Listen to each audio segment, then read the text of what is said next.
As I'm sure you've already seen from the Football Manager YouTube channel and all their social media stuff, their Football Manager 2019 Creators Cup is back, and I'm in it again, and I'm facing Doctor Benjy in the first round again, just like I did last year. For those of you who weren't around last year, it didn't go so well last year, got knocked out in the first round by Doctor Benjy last year, but this year things are going to be different, because this year I went into the draft with a plan, which you'd think I would have done last year, but I went into the draft with a plan, and I am very, very happy with the squad that I've put together. Welcome, boys and girls, to my FM19 Creators Cup squad reveal. Let's get straight into the team. So just to give you a little bit of background, we each got £500 million of fantasy draft budget.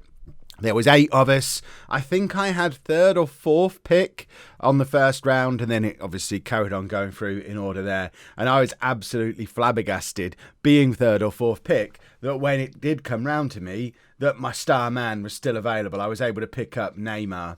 Now, I am very happy that I have a squad that has Neymar a part of it. He was my number one target.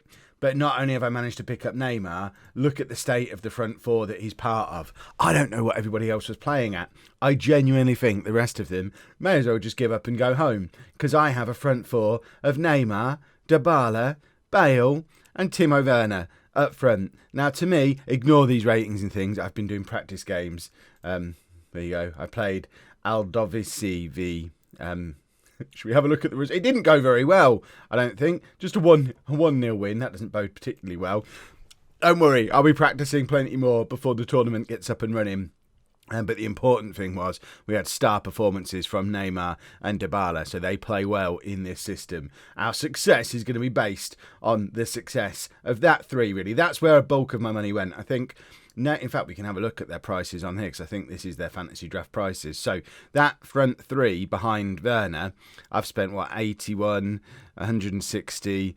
Half of my budget has gone on Bale, Dybala and Neymar, which is why the rest of my team might look a little bit weak. But my theory is, let's attack. It's going to allow me to play my Bayern Munich system, which worked brilliantly. It's the system that we put together with Miles on the video that I did when I went down to FM for the pre-release capture event, and it worked brilliantly. We won the Champions League with Bayern, spoilers, and we dominated the league. We did sign Werner, and he was a big part of that team. Goretzka, also a big part of that team as well. So I wanted to bring in some players that I was familiar with, the key players from that system, really. Goretzka as a box-to-box midfielder was superb for me, and Werner scored goals for fun, both before he arrived at Bayern and after I brought him in. But my theory is, we've got a natural goal scorer who was relatively cheap. We only had to pay £35 million for Werner. And again, he was like my 7th or 8th pick. I don't know why he was still available at that kind of price at the point he was, but I certainly wasn't going to argue with it. But having Bale, Dybala and Neymar, we've got the strongest attack in the tournament. I don't doubt for a second I've got the strongest attack in the tournament. It does mean I had to do some budget picks elsewhere in the squad. So my keeper, Sergio Asenio, I don't know why it's not showing me any of the stuff that I want to see up here. Where are the buttons supposed to be?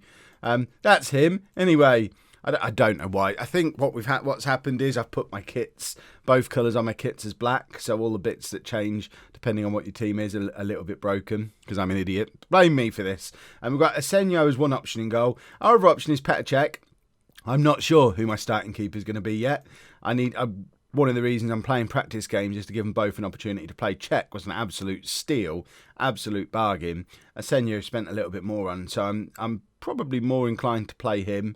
But I don't know, Cech's that little bit taller, and I know Doctor Benjy has Virgil van Dijk in his team, and we all know Virgil van Dijk, far post corners. I'm wondering, would I be better off having the tallest goalkeeper I can possibly field and bringing Cech into the team? So there's going to be some decisions to be made before we play that game. A back four, again, relatively cheaply put together, but I think we've got some decent quality. Bellerin, Manolas, Marquinhos and Lucas Hernandez. I think that is a perfectly acceptable back four. And I think when you put that back four and compare it to what we've got going forward, obviously we're a very attack-focused team, but I don't think we've done badly putting together a defence that should be capable of seeing off any attack that anyone can throw at me, bearing in mind those 4 players aren't going to be available to anybody else to try and attack at me with. So, you know, what's the worst that they could come up against? Messi? Has anyone ever seen Messi or Ronaldo have a good game in Football Manager? I haven't. That's why Neymar was top of my list, because I have seen him have good games. Who else is there? I am not afraid. I don't know. Who else is there? I'm probably at my limit of real life footballers that I've actually heard of. Does Thierry Henry still play? I wouldn't rate this defence against Thierry Henry. In midfield, we've then got Moussa Dembele alongside Goretzka. Dembele was just dirt cheap. That's why I picked him up. He's one of the ones who was on my little spreadsheet that I researched before I went when I was looking at bargains, because I knew this was my plan going in. I was going to spend big on attacking players, and I identified good quality players who were of a decent value that I could fill up the rest of the team with, which is why all their prices that little bit lower. Bellerin, Hernandez, Dembele, Goretzka, all that bit cheaper, because they were identified in advance as the players that I wanted to bring in. And Dembele was my top choice for my deep line playmaker to go alongside Goretzka, and I was able to get him, and I was very happy about it. Of course, all of the big spending on the first team does mean my bench is fairly weak. I don't have much in the way of strength in depth beyond the first team. Obviously, we've already talked about Petr Cech. I have got Jamie Vardy as a backup option to Werner, who, I mean, I'm fairly confident he can slot into that pressing forward role that we use and be just as effective as Werner can be. So I wanted to make sure we had a backup striker just in case we had any problems as we go into the tournament. But I don't have much in the way of real top quality backup beyond them. I've got James Milner, really to be a utility man backup, to back me up everywhere, at fullbacks, midfield, further forward, wide players.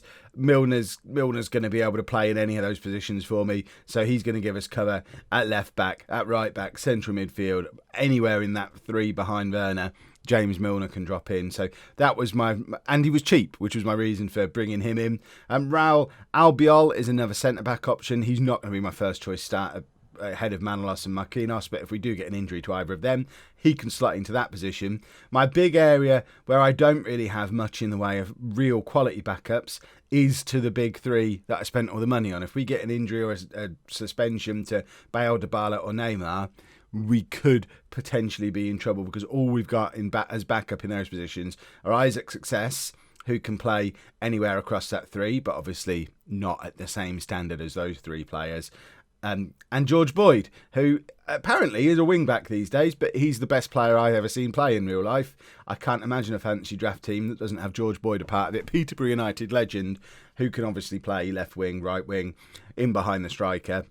But again, as much as it loathes me to say it, probably not at the same standard as Bale, Dybala or Neymar. The other man rounding out our squad, purely because I had less than £1 million to spend and thought, who can I find who I've heard of? Glenn Johnson. I've heard of Glenn Johnson, and he was really cheap, so he rounds out the squad. So this is the tactic that we're going to be playing, the 4-2-3-1. If we look at our team report, you can see that it obviously identifies our strengths or all our attacking things: crossing, dribbling, finishing, heading, long shots, marking. We're a very, very good side. Our weaknesses: defensive depth. Yeah, obviously James Milner's our backup left back. Overall depth, absolutely agree with that. Don't care about youth prospects. That stuff doesn't matter. Lack of quality depth in goal. I would say Petr Cech as a backup keeper is decent depth. I don't really know what you'd be looking for. Better depth at centre-back, agree. Albiol as backup, probably not exactly what we're going to be looking for.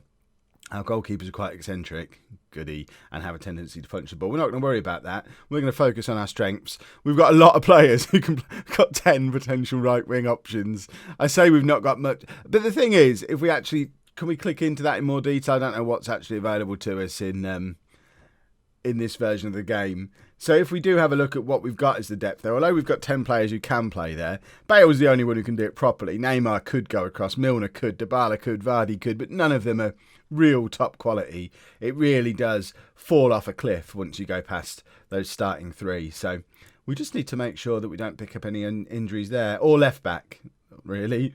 Left back or either of the wing, left back, right wing, left wing. Injuries or suspensions in any of those positions are going to be seriously problematic. Everywhere else, I think we have adequate cover. Just just cross.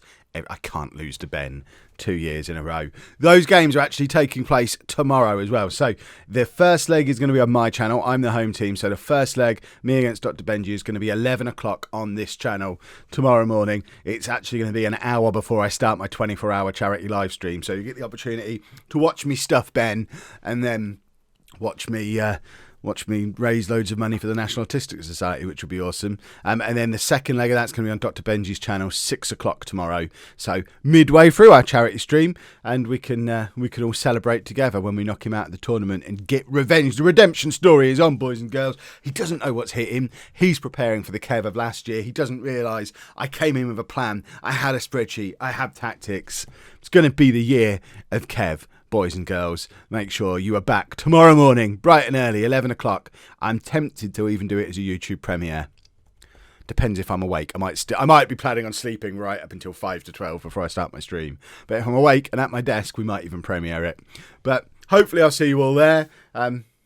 And I assume you're going to be cheering on Team Kev, or I'm going to be very disappointed in each and every one of you. Let me know down in the comments what you think about my squad, what you think my strengths are, my weaknesses, what tactics you think I should do with this squad that I've assembled, what you would have done differently. Feel free to tear it to shreds and tell me what's wrong with it, or tell me what's right with it, because it'll give me something. If you're criticising me, it means I can lord over you when I win the tournament, which would be nice. But we will leave things there for this video.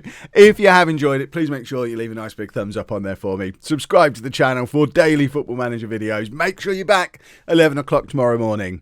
And thank you very much for watching.